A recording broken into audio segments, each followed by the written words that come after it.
ಅಂತಹ ಟೀಕಾಕೃತ್ಪಾದರ ಆದರ್ಶವನ್ನು ಒಂದಲ್ಲ ಎರಡಲ್ಲ ಅನೇಕ ಇವೆ. ಒಂದೆರಡನ್ನಾದರೂ ನಾವು ಮನಸ್ಸಿನಲ್ಲಿಟ್ಟುಕೊಂಡು ಜೀವನದಲ್ಲಿ ಅದನ್ನು ತರುವುದಕ್ಕೆ ಪ್ರಯತ್ನ ಮಾಡಬೇಕು. ವೈರಾಗ್ಯ ಹೇಗೆ ಅಂತ ಇಷ್ಟೊತ್ತು ಹೇಳಿದ್ದನ್ನು ಕೇಳಿದ್ದೀರಿ, ಅದರ ಬಗ್ಗೆ ಮತ್ತೆ ಹೇಳೋದಿಲ್ಲ. ಎಲ್ಲ ಇದ್ದಾಗಲೂ ಅದನ್ನು ಪರಿತ್ಯಾಗ ಮಾಡಿದವರು. ಎಲ್ಲವೂ ಇತ್ತು, ರಾಜ್ಯ ಇದೆ, ಮದುವೆಯಾಗಿದೆ, ವಿವಾಹಿತಳಾದಂತಹ ಪತ್ನಿ ಇದ್ದಳು ಪೂರ್ವಾಶ್ರಮದಲ್ಲಿ, ಐಶ್ವರ್ಯ ಇದೆ, ಇವರೇ ಮುಂದೆ ಅಧಿಕಾರಕ್ಕೆ ಬರುವವರು, ರಾಜರಾಗುವವರು, ಎಲ್ಲ ಇದೆ, ತಾರುಣ್ಯ ಇದೆ. ಇಷ್ಟೆಲ್ಲ ಇದ್ದರೂ ಕೂಡ ಅದನ್ನು ಪರಿತ್ಯಾಗ ಮಾಡಿದಂತಹ ವೈರಾಗ್ಯ, ಅದೆಲ್ಲವನ್ನೂ ಬಿಟ್ಟರು. ಇದು ಅವರ ಬಹಳ ದೊಡ್ಡದಾದಂತಹ ಆದರ್ಶ.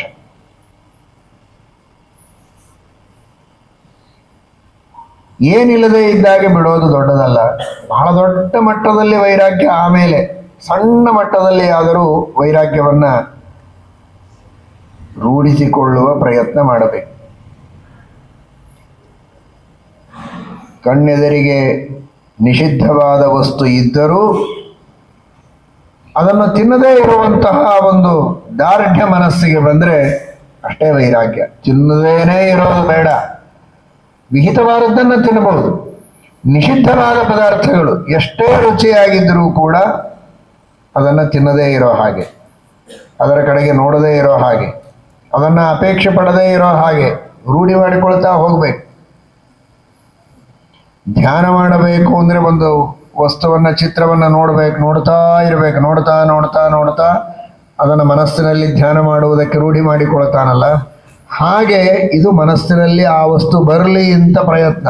ಇದು ವಿಪರೀತ, ಇದು ಮನಸ್ಸಿನಿಂದ ದೂರ ಹೋಗಲಿ ಅಂತ ಆ ರೀತಿ ಪ್ರಯತ್ನವನ್ನು ಮಾಡಿ ಮಾಡಿ ಮಾಡಿ ಈಗ ಚಾತುರ್ಮಾಸ್ಯ ವ್ರತ ನಡೀತಾ ಇದೆ.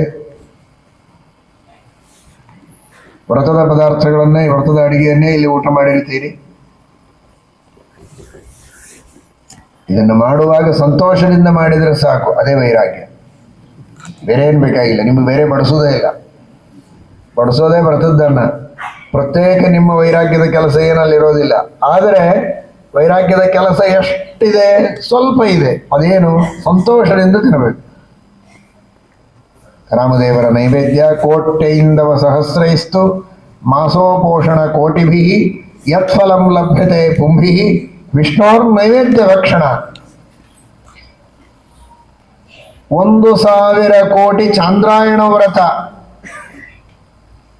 ಚಂದ್ರನ ಕಲೆಗಳು ಬೆಳೆದಂತೆ ತುತ್ತುಗಳನ್ನು ಬೆಳೆಸೋದು, ಪ್ರತಿಪದಾದಿಂದ ಪೌರ್ಣಿಮಾದವರೆಗೆ. ಪ್ರತಿಪದ ಒಂದೇ ತುತ್ತು, ದ್ವಿತೀಯ 2, ಪೌರ್ಣಿಮಾ 15, ಮತ್ತೆ ಇಳಿಸ್ತಾ ಬರೋದು ಚಂದ್ರನ ಕಲೆಗಳ ಕ್ಷಯ ಆದಂತೆ. ಹೀಗೆ 1 ತಿಂಗಳು ಮಾಡಿದರೆ ಇದು ಚಾಂದ್ರಾಯಣ ವ್ರತ. ಇಂತಹ ಚಾಂದ್ರಾಯಣ ವ್ರತವನ್ನ 1,000 ಕೋಟಿ ಮಾಡಿದರೆ ಎಷ್ಟು ಪುಣ್ಯವೋ. ಮಾಡ್ತೀರಾ? 1,000 ಕೋಟಿ ಸಲ ಒಂದು ಆಯುಷ್ಯದೊಳಗೆ ಮಾಡ್ಲಿಕ್ಕೆ ಆಗ್ತದ? ಅದನ್ನ ಕಲ್ಪನೆ ಮಾಡ್ಲಿಕ್ಕೂ ಸಾಧ್ಯ ಇಲ್ಲ. ಕೋಟ್ಯೆಯಿಂದವ ಸಹಸ್ರೈಸ್ತು ಮಾಸೋಪೋಷಣ ಕೋಟಿವಿ. 1 ಕೋಟಿ ಸಲ ಮಾಸೋಪವಾಸ, ಇಡೀ ತಿಂಗಳು ಪೂರ್ಣ ಉಪವಾಸ. ಹೀಗೆ 1 ಕೋಟಿ ಸಲ ಮಾಡಿದರೆ ಏನು ಪುಣ್ಯವೋ. ಇಷ್ಟು ಪುಣ್ಯ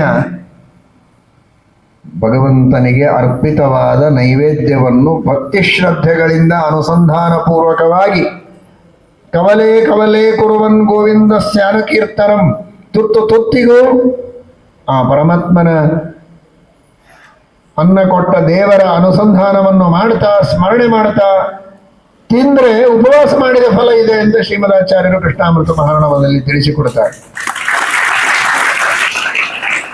ಆ ಅನುಸಂಧಾನದಿಂದ ಬೇಸರಿಸದೆ, ಇದೇನಪ್ಪ ಅಂತ ಬೈಯದೆ ಶ್ರದ್ಧೆಯಿಂದ ತಿಂದ್ರೆ ಅದೇ ವೈರಾಗ್ಯ. ನಿಷಿದ್ಧವಾದದ್ದನ್ನು ಬಿಡುವುದಕ್ಕೆ ಪ್ರಯತ್ನ ಮಾಡಿದರೆ ಅದೇ ವೈರಾಗ್ಯ. ಅಷ್ಟಾದರೂ ವೈರಾಗ್ಯವನ್ನ ರೂಢಿಸಿಕೊಳ್ಳುವ ಪ್ರಯತ್ನವನ್ನು ಮಾಡಬೇಕು. ನೋಡಬಾರದ್ದನ್ನು ನೋಡಬಾರದು, ಕೇಳಬಾರದ್ದನ್ನು ಕೇಳದೇ ಇರುವುದಕ್ಕೆ ಪ್ರಯತ್ನ. ಸುಮ್ಮನೆ ಬೈತಾ ಇರ್ತಾರೆ ಕೆಲವರು. ವಿಶೇಷವಾಗಿ ದುರ್ಜನರನ್ನು ಬೈಲಿಕ್ಕೆ ಅವರಿಗೆ ಮನಸ್ಸಿರೋದಿಲ್ಲ, ಸಮಯನೂ ಇರೋದಿಲ್ಲ. ಒಳ್ಳೆಯವರು, ಜ್ಞಾನಿಗಳು, ಸದಾಚಾರಿಗಳು, ತಮ್ಮ ಪಾಡಿಗೆ ತಾವಿದ್ದವರು ಅಂದರೆ ಸುಮ್ಮನೆ ಅವರನ್ನೇ ಚೆಡಿಸ್ತಾ ಇರೋದು. ಅದನ್ನು ನೋಡಲಿಕ್ಕೆ ಕೆಲವರಿಗೆ ಆನಂದ, ಕೇಳಲಿಕ್ಕೆ ಆನಂದ. ಅದನ್ನು ಬಿಟ್ಟರೆ ಸಾಕು, ಅದೇ ವೈರಾಗ್ಯ. ಯಾಕಪ್ಪ ಪಾಪ ತನ್ನ ಪಾಡಿಗೆ ತಾನು ಸ್ನಾನ, ಸಂಧ್ಯಾ ವಂದನೆ, ಪಾರಾಯಣ, ಪೂಜೆ ಮಾಡ್ಕೊಂಡಿದ್ದಾನೆ. ಅವನನ್ನು ಸುಮ್ಮನೆ ಇವನು ಬೈತಾನಲ್ಲ, ನಾವು ಅವನ ತಂಟಿಗೆ ಅದನ್ನು ಕೇಳೋದೇ ಬೇಡ, ಅಲ್ಲಿಂದ ಎದ್ದು ಬರಬೇಕು.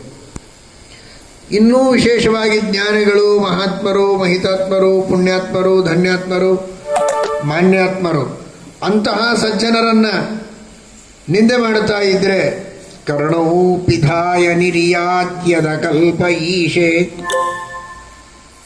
ಧರ್ಮಾವಿತರ್ಯ ಘೃಣಿಭಿರ್ನೃಭಿರಸ್ಯಮಾನೆ ಛಿಂದ್ಯಾತ್ ಪ್ರಸಹ್ಯ ರುಷತೀಮ ಸತಾಂ ಪ್ರಭುಶ್ಚೇತ್ ಜಹ್ಯಾದಸೂನಪಿ ತಥೋ ವಿಸೃಜೇತ್ ಸ ಧರ್ಮಃ. ಸತೀದೇವಿ ಹೇಳುವಂತಹ ಮಾತು. ಸ್ವಾಮಿ, ಒಡೆಯ, ನಾಯಕ, ಉತ್ತಮ, ಉಪಕಾರಕ, ದೇವ ಅಂಥವನ ನಿಂದೆ ನಡೀತಾ ಇದ್ರೆ ಅದನ್ನು ಕೇಳಿ ಸುಮ್ಮನೆ ಕೂಡಬಾರದು. ತನಗೆ ಶಕ್ತಿ ಇಲ್ಲ ಅಂದರೆ ಎರಡೂ ಕಿವಿಗಳನ್ನು ಮುಚ್ಚಿಕೊಂಡು ಎದ್ದು ಹೋಗಬೇಕು, ಅಲ್ಲಿರಬಾರದು. ಕರ್ಣವು ಪಿಧಾಯ ನಿರ್ಯಾತ್ ಯದಕಲ್ಪ ಈಶೆ. ಅಕಲ್ಪ, ಸಾಮರ್ಥ್ಯ ಇಲ್ಲ ಅಂದರೆ ಎದ್ದು ಹೋಗಬೇಕು. ಇನ್ನು ಇದು ನಮಗೆ ಹೇಳಿದ್ದಲ್ಲ, ಮಹಾನುಭಾವರಾಗಿದ್ದರೆ, ದೊಡ್ಡವರು, ದೇವತೆಗಳು, ಸಮರ್ಥರು, ರಾಜರು, ಅಧಿಕಾರಿಗಳು ಅಂಥವರಾಗಿದ್ದರೆ ಛಿಂದ್ಯಾತ್ ಪ್ರಸಹ್ಯ ಋಷತೀಂ ಅಸತಾಂ ಪ್ರಭುಶ್ಚೆ. ದೇವರ ನಿಂದೆಯನ್ನು ಮಾಡ್ತಾರೆ, ದೊಡ್ಡವರ ನಿಂದೆಯನ್ನು ಮಾಡ್ತಾರೆ ಅಂದರೆ ನಾಲಿಗೆ ಕತ್ತರಿಸಬೇಕು ಅಂತ ಭೀಮಸೇನ ದೇವರ ಹಾಗೆ ಮಾಡ್ತಾ ಇದ್ರು. ಪರೋಕ್ಷೇಪಿ ಹರೇರ್ನಿಂದಾಂ ಕೃತೋ ಜಿಹ್ವಾಂ ಛಿನತ್ತಿ ಚ.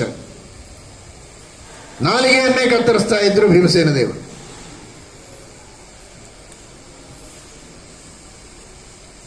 ಆ ರೀತಿ ಶಾಸ್ತ್ರ ಹೇಳುತ್ತದೆ. ಅದೆಲ್ಲ ನಮಗೆ ಮಾಡುವ ಸಾಧ್ಯತೆ ಇಲ್ಲ, ನಮ್ಮ ಯೋಗ್ಯತೆ ಇಲ್ಲ, ನಾವು ಅದನ್ನು ಮಾಡೋದು ಅಲ್ಲ.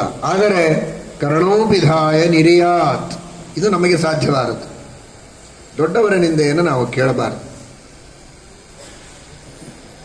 ನಾಲಿಗೆ ಕತ್ತರಿಸೋದು ಅಂದರೆ ಆಯುಧಗಳನ್ನು ತೆಗೆದುಕೊಂಡು, ಕರಗಸ ತೆಗೆದುಕೊಂಡು ಕತ್ತರಿಸೋದು ಅಂತ ಅರ್ಥ ಅಲ್ಲ. ಅದೆಲ್ಲ ನಾವು ಮಾಡಬಾರದು. ಭೀಮಸೇನ ದೇವರು ಮಾಡ್ತಾರೆ, ಅಂಥವರು ಮಾಡ್ತಾರೆ, ಮಹಾನುಭಾವರು ಮಾಡ್ತಾರೆ. ನಾಲಿಗೆ ಕತ್ತರಿಸೋದು ಅಂದರೆ ಮಾತನಾಡದೇ ಇರೋ ಹಾಗೆ ನಿಲ್ಲಿಸೋದು ಅಂತ ಅಷ್ಟೇ.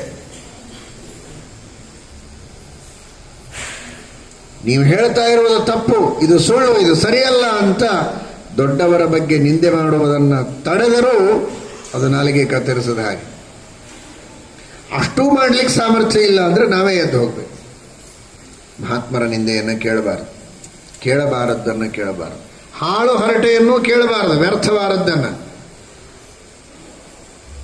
ಭಗವಂತನ ಮಹಿಮೆ, ಭಗವದ್ಭಕ್ತರ ಮಹಿಮೆ, ಇನ್ನಿತರ ಶುಭ ಕಾರ್ಯಗಳ ಅನೇಕ ಸಮಾಲೋಚನೆಗಳು, ಅವುಗಳನ್ನು ಕೇಳಬಹುದು. ಈ ರೀತಿ ತನ್ನ ಒಂದೊಂದು ಇಂದ್ರಿಯಗಳಿಂದ ಯಾವುದನ್ನು ಮಾಡಬಾರದೋ ಅದನ್ನು ಮಾಡದೇ ಇರುವುದಕ್ಕೆ ಪ್ರಯತ್ನ ಮಾಡಿದರೆ ಅದೇ ವೈರಾಗ್ಯ. ಅದನ್ನು ಟೀಕಾಕೃತ್ಪಾದರ ಜೀವನದಿಂದ ನಾವು ತಿಳಿದು ಜೀವನದಲ್ಲಿ ಅಳವಡಿಸಿಕೊಳ್ಳುವಂತಹ ಪ್ರಯತ್ನ ಮಾಡಬೇಕು. ಅದು ಎಷ್ಟರ ಮಟ್ಟಿಗೆ ಟೀಕಾಕೃತ್ಪಾದರ ಈ ವೈರಾಗ್ಯದಿಂದ ಅದನ್ನು ತಿಳಿಯಬೇಕು ಅಂತ ಮಾತ್ರ ಅಲ್ಲ, ಅದನ್ನೂ ಮಾಡಿ ತೋರಿಸಿದ್ದಾರೆ. ಶ್ರೀಮದಾಚಾರ್ಯರ ಹೆಸರು ತೆಗೆದುಕೊಂಡು ನಿಂದೆ ಮಾಡಿದವರಲ್ಲ, ಶ್ರೀಮದಾಚಾರ್ಯರ ಗ್ರಂಥಗಳಲ್ಲಿರುವ ಒಂದೊಂದು ವಾಕ್ಯಗಳನ್ನು ತೆಗೆದುಕೊಂಡು ಖಂಡನ ಮಾಡಿದವರಲ್ಲ. ಶ್ರೀಮದಾಚಾರ್ಯರು ಅವತಾರ ಮಾಡುವುದಕ್ಕಿಂತ ಮೊದಲು, ಗ್ರಂಥ ರಚನೆ ಮಾಡುವುದಕ್ಕಿಂತ ಮೊದಲೇನೆ ಅನೇಕ ಗ್ರಂಥಗಳನ್ನು ಬರೆದವರಿದ್ದಾರೆ. ಆ ಗ್ರಂಥಗಳನ್ನು ಓದಿದರೆ ಶ್ರೀಮದಾಚಾರ್ಯರು ರಚನೆ ಮಾಡಿದಂತಹ ಏನು ಶಾಸ್ತ್ರಗಳಿವೆ, ಗ್ರಂಥಗಳಿವೆ, ಪ್ರತಿಪಾದನೆ ಮಾಡಿದ ಸಿದ್ಧಾಂತಗಳಿವೆ, ಉಪದೇಶ ಮಾಡಿದ ತತ್ವಗಳಿವೆ, ಅವುಗಳ ಬಗ್ಗೆ ತಪ್ಪು ಅಭಿಪ್ರಾಯ ಬರುವ ಸಾಧ್ಯತೆ ಇದೆ ಅಂತಾದರೂ ಕೂಡ ಅದೊಂದು ರೀತಿಯ ಶ್ರೀಮದಾಚಾರ್ಯರ ನಿಂದೆ ಅಂತ ಭಾವಿಸಿದವರು ಶ್ರೀಮದ್ ಟೀಕಾಕೃತ್ಪಾದರು. ಅದನ್ನು ಭಾವಿಸಿ ಪರೋಕ್ಷೇಪಿ ಹರೇರ್ನಿಂದ ಕೃತೋ ಜಿಹ್ವಾಂ ಚಿನತ್ತಿ ಚ ಅನ್ನುವ ರೀತಿಯಲ್ಲಿ ಪರೋಕ್ಷದಲ್ಲಿಯೂ ಇನ್ನೂ ಶ್ರೀಮದಾಚಾರ್ಯರ ಅವತರಣೆ ಆಗಿಲ್ಲ, ಆಗಲೂ ಶ್ರೀಮದಾಚಾರ್ಯರ ಸಿದ್ಧಾಂತದ ಮೇಲೆ ಏನೋ ಒಂದು ಆಕ್ಷೇಪ ಬರುವ ರೀತಿಯ ಮಾತುಗಳನ್ನು ಮೊದಲೇ ಹೇಳಿದಂತಹ ವ್ಯಕ್ತಿಗಳು ಜೈನರು, ಬೌದ್ಧರು ಮೊದಲಾದ ನಾನಾ ದಾರ್ಶನಿಕರು ಅವರಾಡಿದ ಎಲ್ಲ ಮಾತುಗಳನ್ನು ಒಂದೊಂದಾಗಿ ಎಳೆದೆಳೆದು ಅದನ್ನು ನಿರಾಕರಣೆ ಮಾಡಿ ಅವರೆಲ್ಲರ ಮಾತನ್ನು ನಿಲ್ಲಿಸಿದವರು. ನೀವು ಮಾಡುವ ಆಕ್ಷೇಪಗಳು ಸರಿಯಲ್ಲ, ಇವುಗಳು ಯಾವುದೂ ಶ್ರೀಮದಾಚಾರ್ಯರಿಗೆ ಲೇಪ ಆಗೋದಿಲ್ಲ ಅಂತ ತೋರಿಸಿಕೊಟ್ರಲ್ಲ, ಇದು ಶ್ರೀಮದ್ ಟೀಕಾಕೃತ್ಪಾದರು ತೋರಿಸಿದ ಆದರ್ಶ. ಭೂತ ಭಾವಿ ಭವದಾತ್ಮಭಿ ಕ್ವಚಿತ್, ಹಿಂದೆ ಆದವರು, ಮುಂದೆ ಬರುವವರು, ಅವರ ಸಮಕಾಲದಲ್ಲಿದ್ದವರು ಯಾರು ಮಾಡಿದ ಆಕ್ಷೇಪಗಳು ಶ್ರೀಮದಾಚಾರ್ಯರಿಗೆ ಹತ್ತೋದಿಲ್ಲ. ಶ್ರೀಮದಾಚಾರ್ಯರು ಮಾಡಿದ ಸಿದ್ಧಾಂತವನ್ನು ನಿರಾಕರಣೆ ಮಾಡಲಿಕ್ಕೆ ಆ ಯಾವ ಯುಕ್ತಿಗಳು ಸಮರ್ಥ ಅಲ್ಲ ಅಂತ ತೋರಿಸಿಕೊಡ್ತಾರಲ್ಲ, ಇದು ಶ್ರೀಮದಾಚಾರ್ಯರ ಬಗ್ಗೆ ಇರುವ ನಿಷ್ಠೆ. ನಿಂದೆ ಅಂದರೆ ವೈಯಕ್ತಿಕವಾಗಿ ಬೈಯಿದ್ರೆ ಮಾತ್ರ ನಿಂದೆ ಅಂತ ತಿಳ್ಕೋಬೇಡಿ, ಅದೇನು ಅಷ್ಟು ದೊಡ್ಡ ವಿಷಯ ಅಲ್ಲ. ಅವರು ನಿರೂಪಣೆ ಮಾಡಿದ ತತ್ವಗಳನ್ನು ನಿರಾಕರಣೆ ಮಾಡಿದರೆ ಅದೇ ದೊಡ್ಡದಾದ ನಿಂದೆ, ಅದೇ ದೊಡ್ಡದಾದ ದ್ರೋಹ. ಅದನ್ನು ಸಹನೆ ಮಾಡದೇ ಇದ್ದವರು ಶ್ರೀಮದ್ ಟೀಕಾಕೃತ್ಪಾದರು. ಅಂತಹ ಅದ್ಭುತವಾದ ಆದರ್ಶಗಳನ್ನು ತೋರಿಸಿದ ಶ್ರೀಮದ್ ಟೀಕಾಕೃತ್ಪಾದರ ಆದರ್ಶವನ್ನು ನಮ್ಮ ಶಕ್ತಿಗೆ ಅನುಗುಣವಾಗಿ ಅವರ ಅನುಗ್ರಹದಿಂದ ಪಡೆದುಕೊಳ್ಳುವ ಪ್ರಯತ್ನವನ್ನು ಮಾಡೋಣ.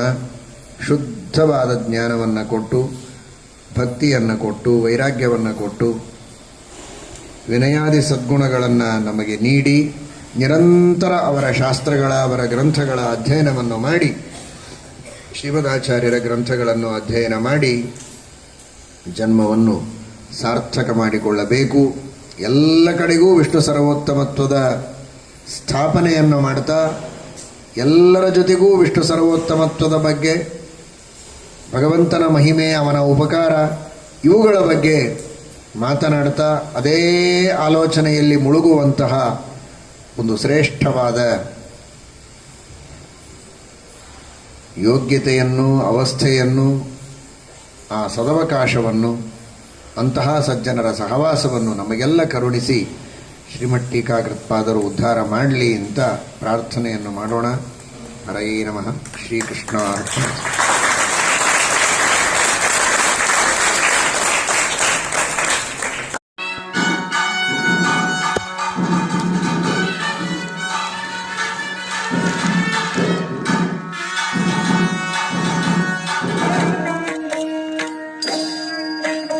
रसि तेजोऽसि